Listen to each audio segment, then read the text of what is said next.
Assalamu alaikum students, I'm your teacher Fida Hussain. Second year chemistry, chapter number 11, chemical industries in Pakistan. Topic number 2, that is 11.2, detergents. Detergent की definition है हमारे पास कि detergents are सोपलेस cleansing agents.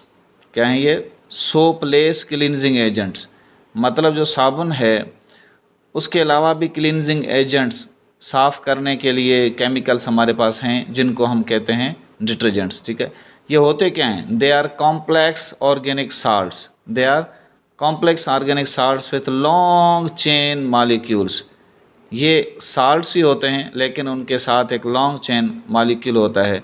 तो आइए आज देखते हैं कि सोप और डिटर्जेंट में क्या फ़र्क है और डिटर्जेंट्स जो है वो कैसे क्लींजिंग करते हैं। Detergents can also work in hard water. देखें, आमतौर पे हम ये देखते हैं कि जो सोप होता है, जो साबुन होता है, वो हार्ड वाटर में यानी खारा पानी जो होता है उसमें साबुन नहीं लगता। ठीक है, उसको हम हार्ड वाटर कहते हैं। क्यों हार्ड वाटर उसको कहते हैं? क्योंकि उसमें ना दो आयन्स होते हैं, calcium 2+ ion and magnesium 2+ ions. These ions are present in the water, that water is called hard water. अब ये जो दो आयन्स है ना, ये कैल्शियम कार्बोनेट या कैल्शियम क्लोराइड किसी भी सोर्स से आ सकता है, मैग्नीशियम कार्बोनेट, मैग्नीशियम ऑक्साइड या मैग्नीशियम क्लोराइड वगैरह। तो ये जो आयन्स है ना, ये साबुन को झाग बनाने नहीं देते, फिर वो साबुन के जो है ना वो प्रेसिपिटेट्स टुकड़े टुकड़े हो जाते हैं। लेकिन जो सर्फ होते हैं हमारे पास, जो डिटर्जेंट्स होते हैं, वो इस हार्ड वाटर में भी क्लींजिंग एजेंट के तौर पे काम कर सकते हैं। ठीक है, वो झाग बना सकते हैं। तो इसलिए जो है ना डिटर्जेंट्स को लोग प्रेफर करते हैं ऑन सोप्स। तो हम देखते हैं कि सोप में ना डिटर्जेंट्स में दो पार्ट्स होते हैं। अब सबसे पहले हम देखते हैं कि जो दो पार्ट्स होते हैं वो कौन से हैं। 2 पार्ट्स ऑफ डिटर्जेंट्स आर, ये सोप में भी यही दो पार्ट्स होते हैं। हाइड्रोफोबिक पार्ट, हाइड्रोफोबिक का मतलब है water repelling, this is water repelling part, और we can say water disliking part. और उसके बाद ये जो दूसरा पार्ट उसका होता है, that is water attracting part, water attracting part. ठीक है, अब ये दोनों पार्ट सोप में भी होते हैं, डिटर्जेंट्स में भी होते हैं, वाटर रिपेलिंग और वाटर अट्रैक्टिंग। लेकिन आगे हम इनके स्ट्रक्चर जब पढ़ेंगे तो हमें इनका फ़र्क वाज़े हो जाएगा। तो हाइड्रो का मतलब होता है वाटर, फोबिक का मतलब होता है टू हेट और डिसलाइक, और हाइड्रो का मतलब है वाटर, फिलिक का मतलब है टू अट्रैक्ट और लाइक। ठीक है, तो साबुन हो या सर्फ हो या डिटर्जेंट्स जो जिनको हम कहते हैं, वो उनमें दो हिस्से होते हैं। ठीक है, उनका जो मॉलिक्यूल होता है उनके दो हिस्से होते हैं, एक वाटर रिपेलिंग और वाटर अट्रैक्टिंग। नाउ स्टूडेंट्स, अब इनको आगे देखते हैं हम कि सोप में जो हाइड्रोफोबिक पार्ट होता है ना सोप का, ये मिलता है हमें फैट से और ये मिलता है हमें ऑयल से। मतलब ये जो हिस्सा है ना ये लिपिड होता है। ठीक है, this comes from lipid. Fat या ऑयल से हम हाइड्रोफोबिक पार्ट लेते हैं। लेकिन जो डिटर्जेंट्स होते हैं इनका जो हाइड्रोफोबिक पार्ट है ये पेट्रोलियम से हासिल किया जाता है, फ्रॉम पेट्रोलियम। ये एक मेन डिफरेंस है इनमें। ठीक है, और उसके बाद जो इनका हाइड्रोफोबिक पार्ट होता हाइड्रोफिलिक, जो हाइड्रोफिलिक पार्ट ऑफ डिटर्जेंट होता है वो SO4 2- सल्फेट आयन हो सकता है, वो SO3 -1 सल्फोनेट आयन हो सकता है, वो हाइड्रोक्साइड आयन हो सकता है OH-, वो कोई अमोनिया डेरिवेटिव NR4+ कोई आयन हो सकता है। ठीक है, तो यह ना इस टाइप के कोई भी आयन्स हो सकते हैं डिटर्जेंट्स में, यानी कि जो हाइड्रोफिलिक पार्ट है, जो वाटर लाइकिंग पार्ट है। लेकिन सोप में ये जो पार्ट होता है, this part is always C++ and O-।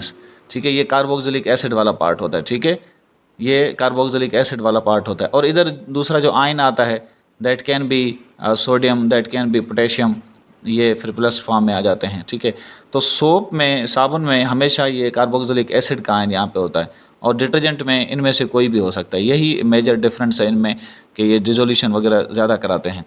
अब देखें, ये मैंने यहाँ पे ना ऊपर वाला जो है ये सोप है, this is the formula of soap. अब देखें सोप का जो ये वाला हिस्सा है, ये जो CH2 की चेन है यहाँ तक, ये हमें कहाँ से मिलता है? ये हमें मिलता है फैट या ऑयल से यानी लिपिड से। और ये मैंने यहाँ पे बनाया C double bonded O and O, COO minus, और उसके साथ ये लग गया सोडियम। ठीक है, तो ये हमारे पास सोप का फार्मूला है जो ऑलवेज ये होता है, सोडियम होता है या पोटेशियम होता है।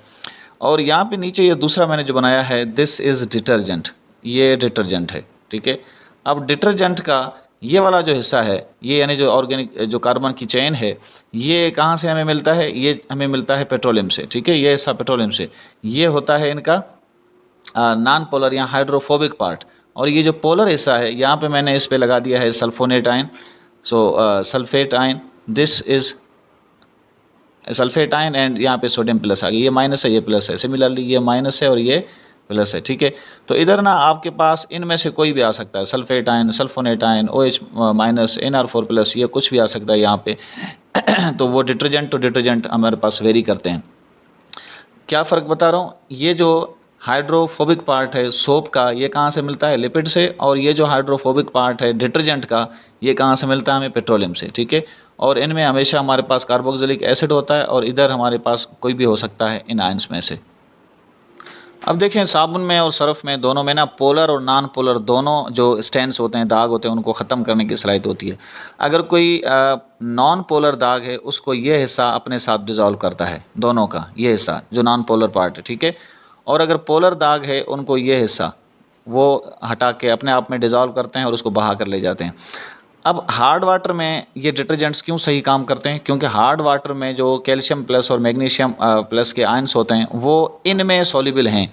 ये जो पोलर पार्ट है ना, ये पोलर पार्ट, इनमें हार्ड वाटर जो है ना वो सॉल्युबल है, तो ये आसानी से डिटर्जेंट्स हार्ड वाटर में काम करके और स्टेन को बहा लेते हैं। लेकिन जो सोप है वो झाग नहीं बनाएगा इसमें, क्योंकि ये calcium plus magnesium plus ion जो है ना, इसमें ये सॉल्युबल नहीं है, ये can not dissolve these ions, therefore detergents can easily work in hard water as well.